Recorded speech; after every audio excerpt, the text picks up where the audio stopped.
Ito ang aking XP Lane tier list updated as of December 2025. Medyo disappointing pero expected.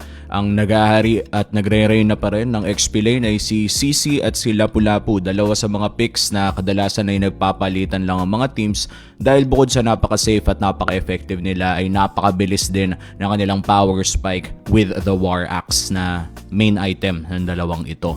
Apart from that, nandiyan na rin yung mga iilang XP laners natin katulad nila Arlot, Yuzong at mga iba pang kayang mag-fulfill ng ganong klaseng purpose. Pero in terms of effectivity and efficiency sa economy, ibang klase pa rin talaga yung nabibigay ng isang CC pati na rin ng Lapu-Lapu. Maybe not so much the CC considering na nerf siya ng napakaliit lamang, sa passive lamang yung natamaan.